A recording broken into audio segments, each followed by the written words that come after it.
Chauffer une école de 1000 mètres carrés, la cantine et les locaux de la mairie, aujourd'hui, ça pèse lourd dans le budget d'une petite commune, comme ici, à Angeste-sur-Somme, où résident moins de 1000 habitants. Nous Le chauffons maire a donc décidé d'investir non plus dans une chaudière au fioul, mais au miscanthus, un combustible très économe. bien sûr, j'avais fait un bilan sur l'année 2012 de consommation de foule. Comme je vous disais, 20 000 litres, ça fait donc 20 000 euros. Là, aujourd'hui, malheureusement, nous n'avons pas un hiver très, très froid, mais nous allons atteindre environ 7 000 euros, disons, de miscanthus. Ainsi, la nouvelle chaudière sera amortie en seulement 3 ans. Quant à l'approvisionnement, aucun problème. À 10 minutes du centre-ville, les plantations de Monsieur Collin façonnent le paysage. Il en produit sur 250 hectares, ce qui en fait le plus gros producteur de la région. Cette plante que l'on a coupée à environ 20 cm du sol produit de nouvelles tiges et grandit. Là, bon, on est en bord de chemin ici, elle fait environ 2 mètres. Et à l'intérieur du champ, elle peut faire 3 voire 4 mètres. Ils vendent du broyat de miscanthus comme combustible, mais pas seulement.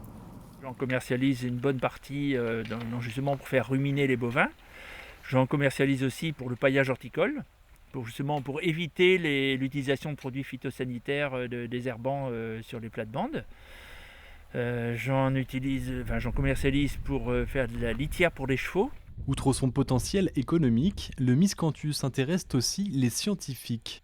Le grand intérêt de cette plante, c'est qu'elle a de faibles besoins en azote. En effet, la plante a un rhizome qui lui permet de stocker de l'azote et de le recycler d'une année sur l'autre. Donc elle a de faibles besoins en fertilisation azotée et ça lui permet d'émettre peu de gaz à effet de serre. Autre singularité, la plante se crée une protection contre les mauvaises herbes. Ces feuilles qui tombent au sol pendant l'hiver forment un mulch à la surface du sol et ce mulch permet de protéger la culture contre les adventices. Donc ça évite d'employer des produits phytosanitaires pour lutter contre ces adventices. La plante n'est pas invasive. Ses racines, ou plutôt ses rhizomes, lui permettent de repousser chaque année pendant 15 à 20 ans. Des rhizomes bénéfiques pour protéger la qualité de l'eau.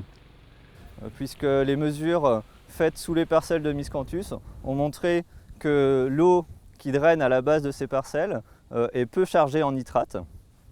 Et donc ça pourrait permettre d'implanter le miscanthus sur des zones à enjeu fort pour la qualité de l'eau. Décidément, la plante a tout pour plaire, dommage toutefois qu'elle n'ait aucune valeur alimentaire.